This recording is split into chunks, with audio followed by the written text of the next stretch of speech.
Goeiemorgen, good morning, everybody. Yay! And I would like to start. My first is that we have lost a wonderful activist in disability, and her name is Humpo Ndebele. And what a wonderful person that worked in Africa in particular, and she was a champion for us, traveled all over the world to spread the news for what is the importance of being an occupational therapist. I'm not an occupational therapist, I am only an activist. And that's why I want to start and to welcome you by saying, Amandla!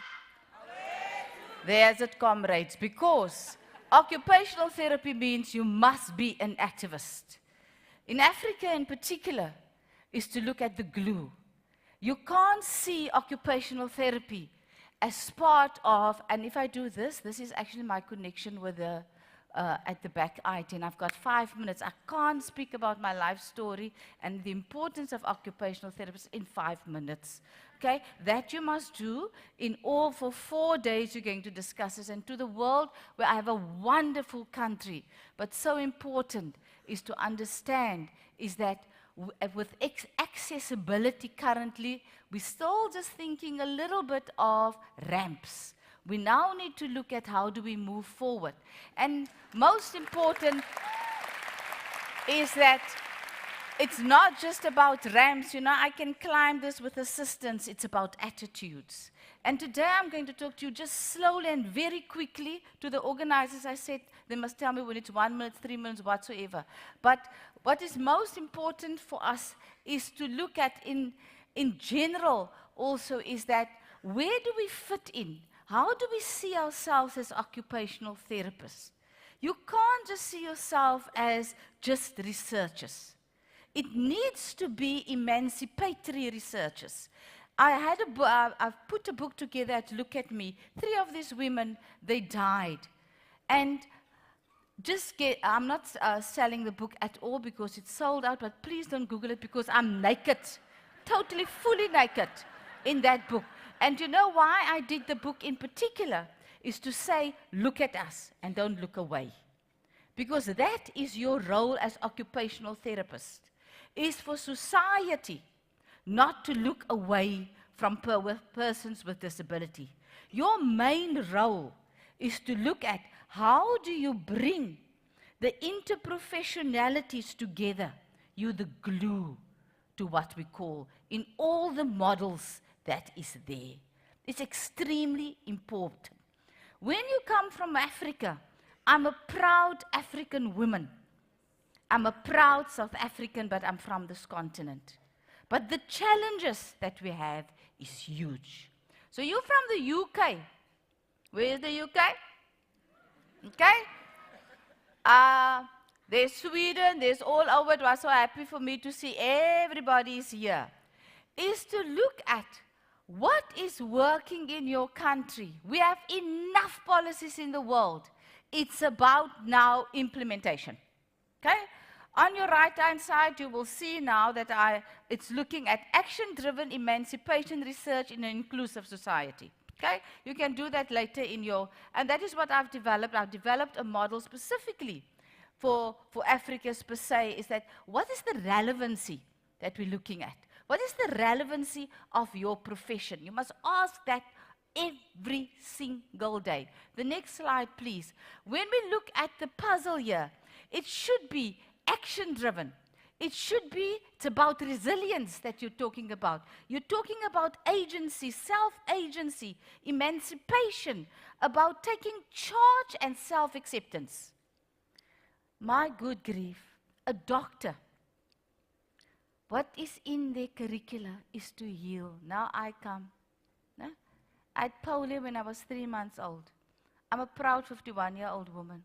I should have never got polio. It's an apartheid story that I'll tell you later. Google that part, not the look at me part. Google the polio side. Okay? But the most important part is that there was no occupational therapist. The community, how must I be? I can only talk about myself and my friends and being an activist. Is that how do you bring me into the society so that the attitudes should change and so that I could have access to education, access to healthcare, but access to healthcare that understand. Not access to healthcare to cure my polio. It won't cure my polio. Yeah, I've got polio. But how are you as occupational therapist going to assist me, not just with self-acceptance, but in society to be integrated? That's a big thing that you need to understand. In Africa in particular, we call it the African disease. No? Tomorrow I will be walking like this up and down. That's why I said, please put me on because I'm the rock star here tonight, Dave. So but the next day, the next decade, when you come and see me again, I will be in a wheelchair because this glue as an occupator has failed me because we don't have enough emphasis of being an occupational therapist. My friend Dr. Lucia has introduced me. When we first met in the 80s, I was a wild activist. My God, running with one leg with tutu. And I was at the University of the Wild Blacks, UWC. I'm a proud alumni there. But she said she's doing occupational therapist. We asked her, what? My God, what is this thing? No, I didn't understand it. So, just let you know what is a physiotherapist, but you don't know what is an occupational. So, what I want to leave you with number one, my time is nearly up, is that the awareness of this wonderful profession must become much more visible in all societies.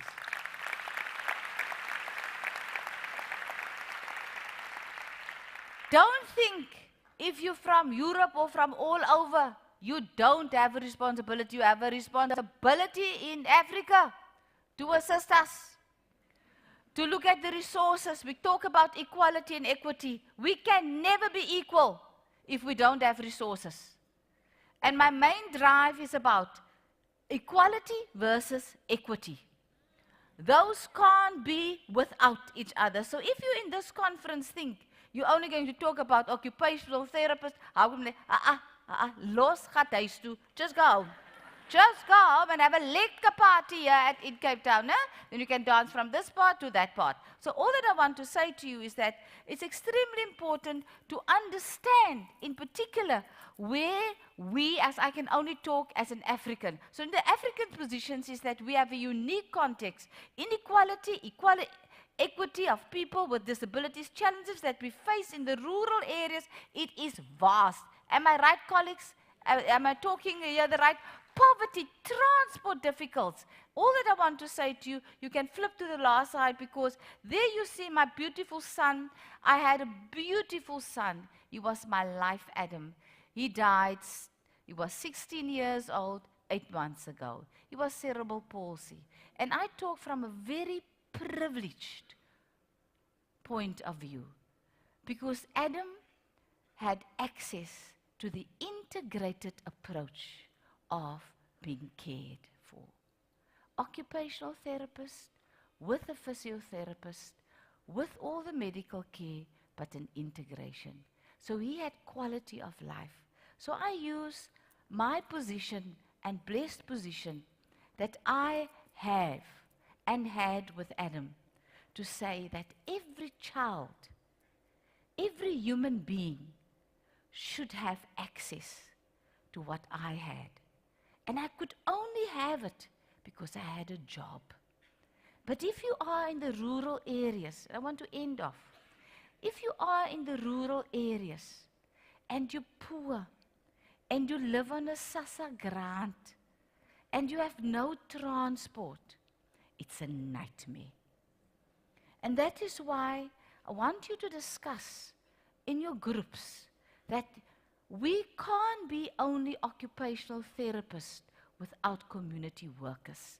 CDW is extremely important You have the knowledge, you have the research capacity, but how do you capacitate the community worker that needs to be the glue between you and policies and on the ground and connect with the healthcare systems? This is not just an African challenge.